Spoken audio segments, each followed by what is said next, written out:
तत्सवितुर्वरेण्यं भर्गो देवस्य धीमहि धियो यो नः प्रचोदयात्।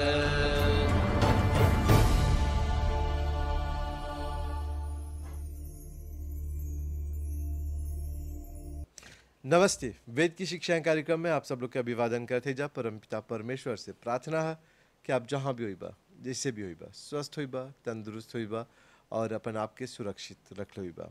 भाई बहन लोग, तो और पत्र खातिर, फ़ोन कॉल्स खातिर, आलोचना खातिर, सुझाव खातिर, मिसाज खातिर और जो रिकमेंडेशन कर ले ओकर खातिर बहुत बहुत धन्यवाद। प्रोग्राम के पता है वेद की शिक्षाएं MBC मौका। याद रखे एगो धार्मिक कार्यक्रम नहीं है, ई मानव मूल्य से जुड़ल कार्यक्रम है। काहे कि वेद जो है वो मानव मूल्य से जुड़ल है। काहे कि वेद जो है जीवन के आधार है और वेद के आधार पर सकब्जा अपन जीवन के पथ के और भी आसान बनाए, सुगम बनाए और सकब्जा सार्थक बनाए। आज यदि देखब जा कि जब हमनी अज्ञानता में वेद से दूर रहीला जा त आगे चल के जीवन कठिन होला। जन व्यक्ति वेद के ज्ञान रखेला ओकर खातिर जीवन बहुत सुंदर रहेला और जेकर पास वेद के ज्ञान नहीं है ओकर जीवन निरर्थक रहेला और जीवन ऐसे ही गुजर जाला बिना कोनो मकसद के, बिना कोनो उद्देश्य के। तो चला आज स्टूडियो में हमनी स्वागत करब जा मॉरिशस आर्य रविवेद प्रचारिणी सभा के आचार्य सुनील जी के, जन के सुने के देखे के ढेर कोई बड़ी पसंद करेलन जा। ओकर रिक्वेस्ट बार बार आवेला। आचार्य सुनील जी नमस्ते। हाँ नमस्ते भाई धर्म जी और जितना दर्शक लोग देखा था हमने के वो लोग सब कोई के सादर नमस्ते। कार्यक्रम में तुहार स्वागत है। और आचार्य जी याद हुई तोरा गैल बार हमने एगो मंत्र पर शुरू कर ले रही जा ऋग्वेद के 10वां मंडल सूक्त 71 से और मंत्रवा जुनसर का मंत्र रहल। तो चला उ मंत्र से कार्यक्रम के शुरुआत करी जा, फिर टुकड़ा टुकड़ा करके ई मंत्र के समझाई जा। काहे कि मंत्र जो है वेद में से निकालल है और शायद कोई ऐसा नहीं हुई जिन सकी ई मंत्र के तौर से बेहतर समझाए। मंत्र जो चर्चा कर ले रही सा गत सप्ताह वो मंत्र इस प्रकार से है कि ओम सक्तुमिव तित ऊना पुनंतो यत्र धीरा मनसा वाचमक्रत अत्रा सखाय सख्यानि जानते भद्रैषाम लक्ष्मीर्निहिताधिवाची। अर्थात जानते भद्रैषाम लक्ष्मीर्निहिताधिवाची ये वो वाक्य मतलब कि अंतिम वाक्य है। जी तो ई जो मंत्र है ऋग्वेद से निकलल बा और 10वां मंडल है और सूक्त 71वां है और मंत्र दूसरा मंत्र है। मतलब अच्छा, कि आगे मंत्र बढ़े दो। से आगे आचार्य जी तौर से एगो बात पूछा। एगो दर्शक हवन जो हमनी के लिख के एगो प्रश्न भेजा कर ले बा जो शायद हम तलाशे के कोशिश कर ली पर अभी हमके मिलल नहीं बा। बोले वन जा कि हर मंत्र में जो हर एगो वेद बा, जैसे ऋग्वेद बा, यजुर्वेद बा, सामवेद बा, अर्थवेद बा थे। इस सब में से जोन बा हर एगो वेद में एगो चीज पावल जाला। बोलन जा एगो में सियांस पावल जाला, एगो में गणित। सही बात है? हाँ हाँ हाई जो मंत्र बोला था जा हाँ, ये तो ऋग्वेद में। एक ऋषि है बृहस्पति। अच्छा नहीं, चला शुरुआत से ले ला। जितना वेद बा खाली साधारण रूप से बता समझा दे राजा कौन वेद में कौन सी बा। देखा जैसे देखब सन वेद के जब देखब सन 4 गो वेद ऋग्वेद यजुर्वेद सामवेद और अथर्ववेद तो ई सब वेदवन में विशेष रूप से ज्ञान प्रधान होने से ज्ञान कांड है। और जैसे कि ऋग्वेद ज्ञान कांड है, यजुर्वेद कर्म कांड है, कर्म बतावेला, कर्म के शिक्षा देवेला, कर्म विज्ञान हो कर में। और विशेष रूप से हमनी के जो सामवेद है वो उपासना कांड है। ओकर जरिए अर्थात उपासना गान जितना चीज़ है संगीत से संबंधित वो विशेष रूप से सामवेद में पावल जाला। और जो विज्ञान है वो अथर्ववेद है।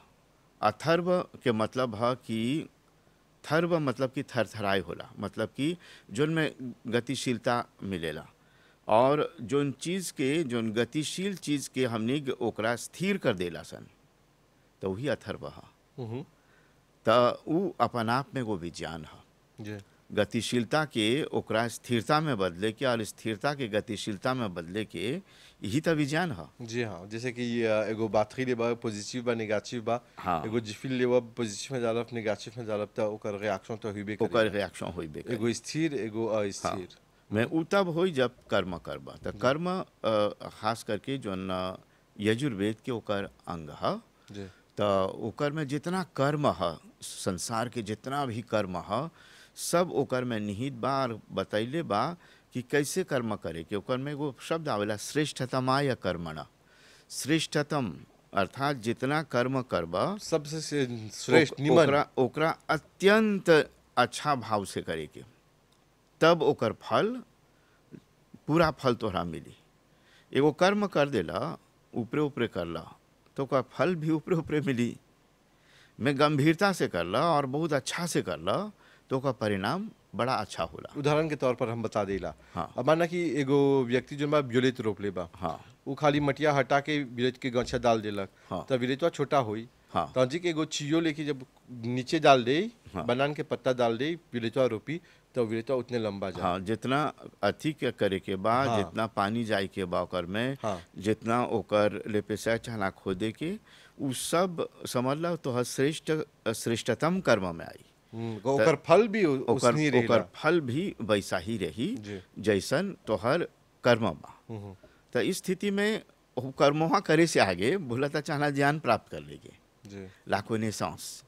तो जब ले व्यक्ति ज्ञान नहीं प्राप्त करी तो उ कर्म में एक कदम आगे नहीं सके बढ़े। अर्थात कोनो मानिए जाए कि ड्राइविंग तोहर लड़का सीखा था तो तू तो ड्राइविंग जाने ला, अब तू कुछ चीज़ बताइबा तब बोली नो ऐसे के बात ऐसे है, क्यों वैसे कोने सीख ले। का जाने ला तू। तो उस स्थिति में कौन चीज बा कि तोहर अनुभविक ज्ञान बा। अनुभविक ज्ञान तोहर अंदर में बा और उ अनुभविक ज्ञान कबो भी सकबा प्रयोग करे कर्म में। और जे कोई चीजवा गलत करता तो तोहर अनुभविक ज्ञान उ चीजवा के रोकवाई। पसी जे वो चीज़ नहीं छा होला तब व्यक्ति काहे बोले के शुरू कर देवेला, बस की अनुभविक ज्ञान तोहर से बुलवावेला और तोहरा प्रेरणा दे अन्य के संकेत करे के कि हई कार्यवा ऐसे करी तो का परिणाम अच्छा नहीं हो। हाँ, जैसे कि उदाहरण के तौर पर हमार संगतिया बा जोन है नाइम, हमके कैमरामैन हौला हौ जोन तेल बेचारा तकारी पकाई होला उ रखल बोतेर में डाल ले लुतो के।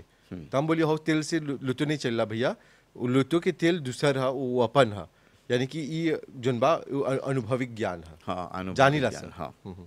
अच्छा, तो चला वेद के जोन ऋग्वेद के जोन मंत्र बा ओकर पर आई जा।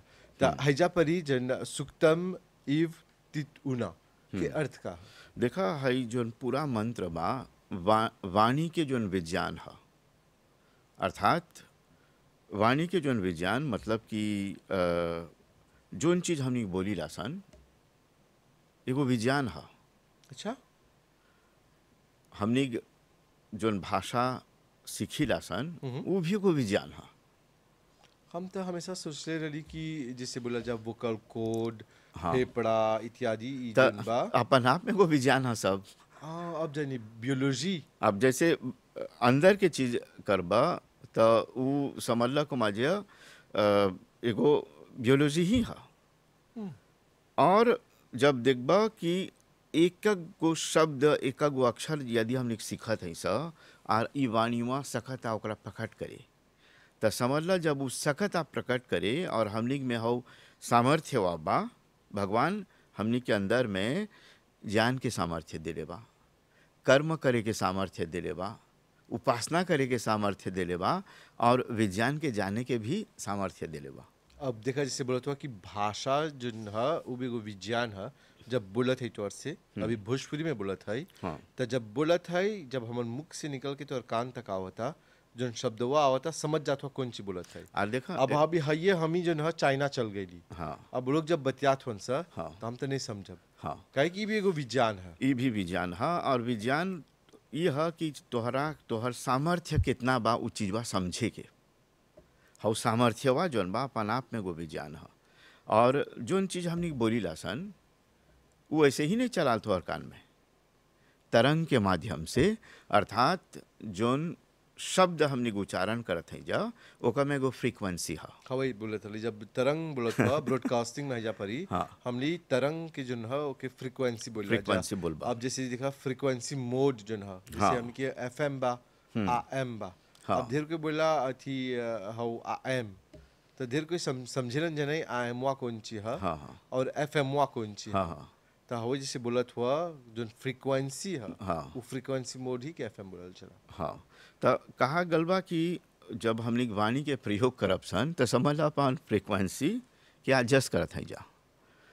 सक्तुम इव तिता ऊना दुगो शब्द बा, तब बता कि वो शब्द के जोन फ्रीक्वेंसी बा ओकरा कैसे एडजस्ट करबा तब बतावा था। जैसे सत्तू के हमने छानी लासन, छान के ओकरा लेबा, आटा जब रोटी पकैबा तो ओकरो पहला चलनी से छाने के पंगार कोनो कूड़ा करकट घून ओकर में होई उमे, घून ओकर होई घून चलावे तो ला। ओकरा अलग कर दा। हाँ हाँ तब बोला था कि तितौना तितौना मतलब कि छलनी के बोल जाला। हाँ अर्थात बोले को था कि हई कंठ जो ना एगो छलनी है।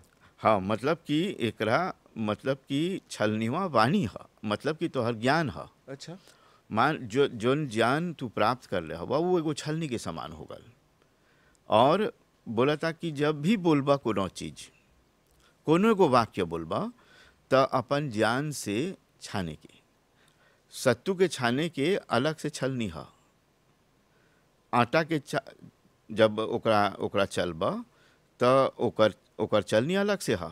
यानी कि बोले हाँ, को था कि लौकेला। एगो छलनी जोन बा महीन रहेला हाँ। ओकर तुरु पीती पीती रहेला हाँ। एगो के तुरु बड़ा बड़ा रहेला। हाँ, ओके तो ऊ लौकेला जी समझ अपन हाथ में सगवा पकड़े में ज्ञान के जो छलनी है वो लौकेला नहीं। ओकरा परेला आत्मसात करे के, मतलब कि अंदर ही अंदर जोन शब्द निकालत हुआ चाहे ना समझे के कि उस शब्द कुछ है, ओकर अर्थ का है और ओकर प्रभाव कुछ करी। अब शब्द में कर्कश बा, मतलब कि तनी कठोर शब्द बा और ओकरा प्रयोग कर देला तो तबान लिखल निकलल। और उ शब्दवा यदि नहीं छनाल और ओकरा संभाल के नहीं बोलला तो उ व्यक्ति के सकी बीमार कर दे, सकी घायल कर दे। तो उदाहरण के तौर पर सकब जा बोले कि मान ल कि हम जोन बा सूजी जोन बा अभी भून ले ओकरा गरम गरम और ओके लेके छलनिया में डाल तो छलनिया के तो जरा के ओके तुरु कर दी नहीं, यानी कि हवे हवे बता बोलत हो। हाँ देखा एकदम ऐसे है कि अभी तो सूजी के गरम करे के आगे चना छान लेगी मतलब कि ओकर प्रयोग विधि करे के आगे ढेर को के गरमा के तब अब जब गरमा के जब छनबा तो छलनिया तो जल हम जाला। छलनिया जर जाई। अच्छा तो हवे चीजवा जोन बा कि हमनी के ऐसा नहीं कि एगो वाक्य निकालब सन कि हमनी वो वाक्य से बाद में पूरा जीवन भर जरब सन। बोले के आगे हमने के साथ समझे के समझे जैसे कि अभी फजर के जब ऐसे अली तब सबके बोली नमस्ते। अब हौजा हमने के यानिस बा वो भी जवाब नहीं दिलक, जौफिली भी जवाब नहीं दिलक, बिनई भी जवाब नहीं दिलक तो सब कोई ओकीपे रहलन जा। तब बोलन जा कि हमर जोन शब्दवा है वो तीर लेखर लगल जब फिर से वो लोग के उरहाना दिली था तो वही से बोला जला कि चना जानी व्यक्ति के ज्ञान के माध्यम से वाणी के छान के बोले के। बिल्कुल बिल्कुल जी तो बोला था कि पुनंतो यत्र धीरा, पुनंतो मतलब कि ओकरा पवित्र कर दे के, ओकरा छान ले के। और ई कार्य के करेला धीर पुरुष। धीरा का मतलब है जे समझे वाला व्यक्ति है। आज के दुनिया में धीर व्यक्ति लौकेला नहीं सगरे है धीर पुरुष, वाह सगरे है जहाँ पर यह सब कोई समझेला। मैं जे कोई नहीं समझे के बहाना करी तो ओकरा कितनो समझेगा वो समझबे नहीं करी। तो धीर पुरुष सब भगवानी तक गुणवा सबके दिले बा। और धीर मतलब कि अपन अंदर में बहुत सारे चीज धारण करके धीरज पूर्वक वो कार्य संपन्न करेला। जी और याद करिए कि जोन व्यक्ति में ज्ञान है, ज्ञानी व्यक्ति है, ओकर में धीरज भी है। और वही धीरजवा से वो अपन ज्ञान के और अपन शब्द के जाने ला कि कब कहाँ और कौन समय वो अपन शब्द प्रयोग करे। धीरज जो ना धैर्य शब्द से आल भा और हाँ। जब धैर्य के मतलब है चला पाशांस चाहेला पाशियांस जीवन में। बहुत। फिर ओकर बाद आचार्य जी आवेला वाचम आकृत। हाँ, वाचम अक्रत मतलब कि वाणी प्रकट होला। और सुमधुर वाणी कब प्रकट होला, मतलब कि वाचम वाचम वाणी। तो ये वाणी प्रकाश में कब आवेला, जब सुमधुर वाणी प्रकाश में तब आवेला जब हमनी उ शब्द के सोचले हैं सा, और उस शब्द के अपन मन में ठान ले लें सा कि शब्द बाबा बोले के, तो उ अपन आप में कुछ होला कि उ प्रकट होला, मतलब कि प्रकाशित होला। जैसे वो बल्ब बरेला तो ओकरा ताके दबेबे तो एकदम बर जाला। प्रकाशित होला, यानी कि तो ई भी- शब्द भी प्रकाशित होला। तो भाई बहनों के एगो सियांस जैसे कि आचार्य जी बोलत हन कि एगो ताके जब दबेबे तो लालिमेर बढ़ जाला, तो हव ताकेवा से लेके हव लालिमेरवा तक जाके एगो कुरां आवेला, और हई जोन ह विज्ञान है ना आचार्य जी। हाँ, वो विज्ञान है। और जब शब्द प्रकाशित होला तो उ प्रभाव भी करेला। तो तीन गो चीज है भाई धर्म जी, शब्द, अर्थ और ओकर संबंध। शब्द, अर्थ, संबंध, ये तीन गो चीज बा शब्द विज्ञान में है। मतलब कि शब्द तह में कौन शब्द कब प्रयोग करबा, और उस शब्द के अर्थ का है और ओकर संबंध के कर से है। त जब ले है तीन गो चीज बा के तालमेल नहीं होई तो तोहर शब्द बोला भी अर्थ बा। पानी मंगैला तो हम सका पानी लिख के तोरा दे दे, बोला यही पानी है, तोरा परी डाको होई के कि हाँ पानी दे दी तोरा। पानी मतलब कि प आ न ई, मैं तोहरा प्यास लगल बा, मन बा पानी पिए के, अब नदी से गंदा पानी तोहरा बा पानी पिएगे तो हम गिलास में पानी भी देब और लिख के भी देब, दोनों पानी है। लेकिन प्यास तो मैं- हाउ जोन तरल हाँ। चीजवा बा ओकर से प्यास बुझी। मैं जोन जैसे बोली लासन की विशेष रूप से जोन सही ज्ञान है, मतलब कि शब्द, अर्थ और उ अर्थवा के संबंध।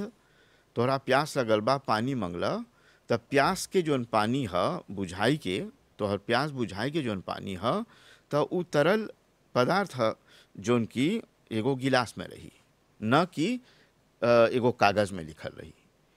तो स्थितिवा जितना शब्द हमने प्रयोग करी लासन, तो उ शब्द तभी अमृत बनेला, तभी उ मित्र बनी तोहर, जबकि उ ओकर सही उपयोग हो रही तब। अब हाँ, अब देखा जैसे एगो छुरी बाते, जब तक एगो सेब काटत हो ओकर संगे खाए खातिर तो तोरा तो लाभ दे ना, काहे काट के खैला। अब मान ला कि ने मन बा काटे के, ऐसे खैला उ सड़ल होई, पिलुआ होई, ओकर पिलुआ तक खा लेला। और जब काट के देखला तो उ सेबुआ में देखला पिलुआ नहीं बा, तोरा जोन बा उ नुकसान नहीं पहुंचेलक, तोरा लाभ दिला। लाभ दिला। अब हवे छुरिया से जोन बा अपन गला पकड़ के काट देली, तो हमके तो हानि होइबे करी। तो हानि होइबे करी। तो इस स्थिति में बतावता कि अत्रा सखाय सख्यानी, एगो शब्द बा, जी, अत्रा सखाय। सखाय सख्यानी। तो ये एकर अर्थ का है, ये अत्र सखाई। हाँ, देखा जब हमने शब्द के अच्छा प्रयोग करीला सन और परस्पर अच्छा प्रयोग शब्द होता, तो उस शब्दवा हमनी के कौन चीज बनावेला, आपस में मित्र बनाई।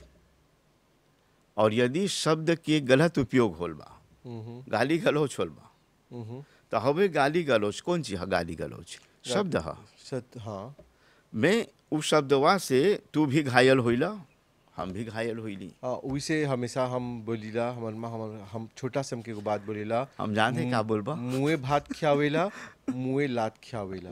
यानी कि मुँहे जोन बा शब्द जब ह निकालला जा मित्रता बनावेला, हवे जोन बा शत्रुता बनावेला। और याद रखिया कि हई सखाय मतलब कि मित्र बनावेला, और सख्यानी मतलब कि समान जोन ज्ञान बा हमनी आपस में बांटीला सन।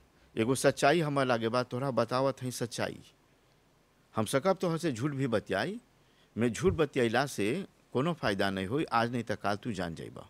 तो इस स्थितिवा में कौन चीज है कि जोन अच्छा, शब्द आचार्य जी, प्रयोग कइला माफ सन, करे तोरा काटत है, कहे झूठ की उम्र छोटा रहेला।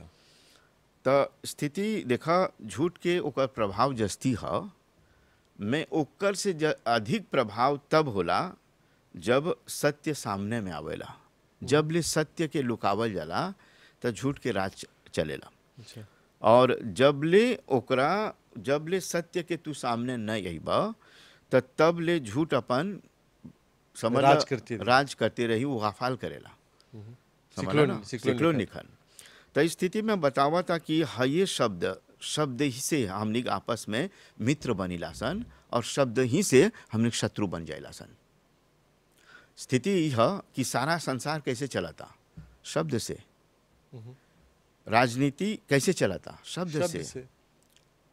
हई पूरा हमने के जो संस्था चला था, टीवी हो या रेडियो, तो शब्द ही से। तो हई जो प्रोग्राम ही चला था, ये भी तो शब्द ही से चला था। अभी शब्द नहीं रहा था, प्रोग्राम नहीं हुआ था, पूरा संसार शब्द ही से चल रहा बा। और वेद बोला था कि यदि जब तक हमने सही शब्द, सत्य शब्द के प्रयोग नहीं करब सन, सत्य के सामने नहीं आनब सन शब्द के रूप में, तक कोई के भी कल्याण नहीं रही। अच्छा, हाउ जन जैसे बोली जा कि शब्द के प्रयोग करला से ही ई दुनिया के सृष्टि, ओकर निर्माण, ओकर चलन होएला। हाँ। पर अभी तक नहीं बोल रही जा कि जो चलनिया के बात करत हुआ, वो कहाँ पर ही बेचाला? शहर के कौन कौन बाजार में? देखा, ई चलनी हमनी का अपन संस्कार से अर्जित कईला सन। अच्छा। और कोई के पास तो चलनी हो नहीं है भाई, धर्म कोई तो चलबे नहीं करेला। कोई बिना चली जैसे आवता औसे बग देवता, जैसे आवता औसे बोल देवता। हाँ, और कोई ऐसे सब चुन के झूठ भी बोलेलन जा। हाँ। जैसे दूसर कोई के नुकसान पहुंचावे खातिर। जाना बस की चुगलबाजी जानते कि हमरे जीवन में उदाहरण के तौर पर तोहरा बोलब कि कबो ऐसन भला कोई की ना हानि दिले को शब्द से या कुछ, लेकिन झूठ पे झूठ। पर कबो ऐसे भी होला कि अपन झूठ में कबो लोग फंस जालन जा। हाँ, और झूठ ऐसा है गो जाल के समान है, जितना झूठ बतिएबो उतना जाल बनी। और याद रखिए कि झूठ के सहारा की आवश्यकता है, सच्चाई के नहीं। हाँ।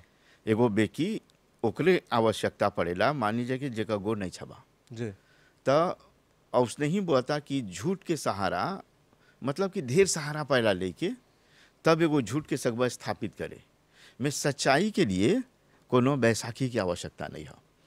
तो इस स्थिति में बतावा था कि जब वो शब्द से, उस सत्य शब्द से दोस्ती कर लेला सन, जो हमने के ऋषि मुनि बोलले बा ओकर से हमने मित्रता कर लेला सन, तो वो मित्रता हमेशा के लिए कायम रहेला। और जहाँ जहाँ उस शब्द के प्रयोग होला, उस शब्द ही से व्यक्ति तो हर मित्र हो जाए। अब जिसे बोला ना कि उछलनिया जोन बा उ ज्ञान के समान है। हाँ। और जब उछलनिया नहीं रहता वो अज्ञान है। हाँ। अभी ढेर कोई जैसे बोली कि धर्म भाई काली के तो तोहर फोटो लेके जाके एगो गाँव में कुलूटे कर देले बा, तो बोली वो अच्छा बात, जितना कोई जाए हमार फोटो देख के तब प्रोग्राम देखे से जस्ती। हाँ, बहुत अच्छी रही। तब बोला था कि जानते भद्रेशाम लक्ष्मीर निहिताधिवाची, अर्थात जानते मतलब कि जाने के मतलब कि शब्दवा के कोनो एगो शब्द रही, यदि ओकरा जान गईला, ओकरा अच्छा प्रयोग करला, तो उ चीजवा बाद में चल करके कौन चीज होई? केवल तोहार मित्र ही नहीं होई, लक्ष्मी, बल्कि उ अपन आप के हवे शब्द लक्ष्मी के रूप धारण कर लक्ष्मी निहित आदिवासी। तोहर वाणी में जोन बा जब सही प्रयोग करबा, सत्य शब्द के प्रयोग करबा, तब वाणी में कौन ची वास करेला? लक्ष्मी। हजा पर ये अभी तो उल्टा बोलत हुआ, हम तो जानला वाणी में सरस्वती वास करला, अब तो लक्ष्मी क्या देवत हो। अब देखा, अब हवे जो बात है लक्ष्मी के अर्थ है कि हवे शब्द बा तोहरा भात खियाई।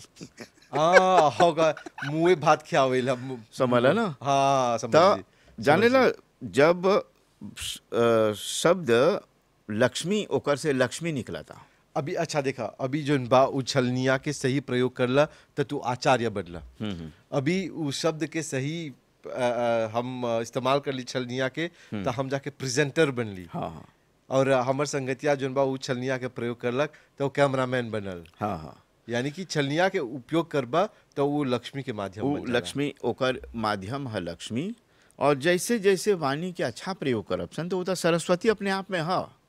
में सरस्वती ही से तो लक्ष्मी पैदा होला ना। हाँ। सरस्वती से ही, जब सरस्वती ही नहीं रही, ज्ञान ही नहीं रही, तो लक्ष्मी कहाँ से आई?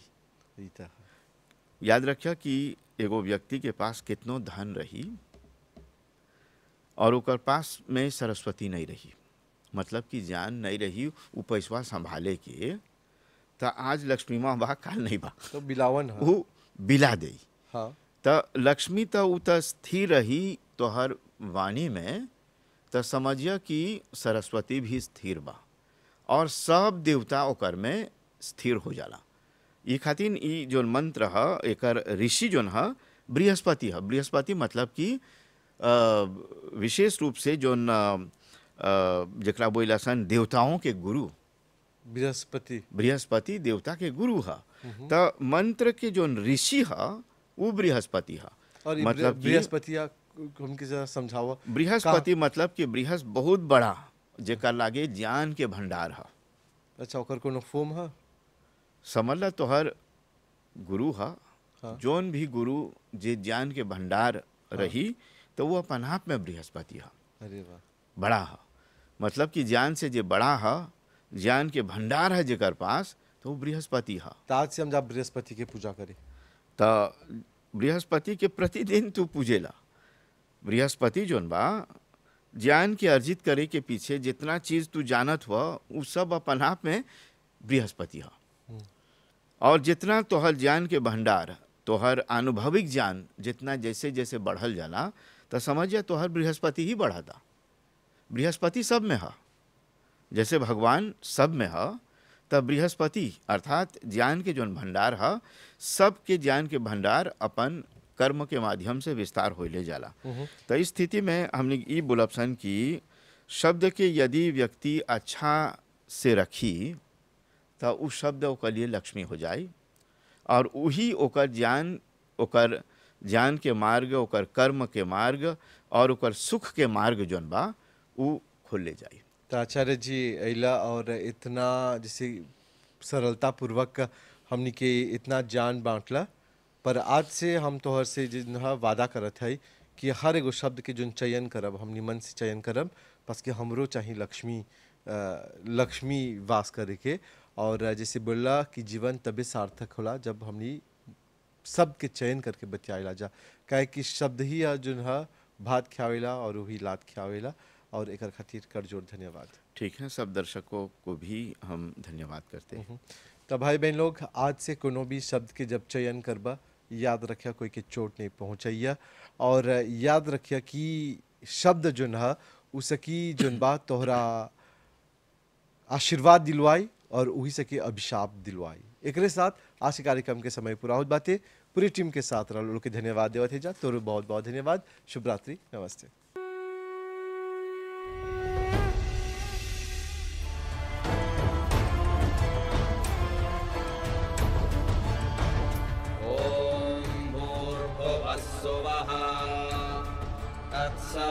तत्सवितुर्वरेण्यं भर्गो देवस्य धीमहि धियो यो नः प्रचोदयात्।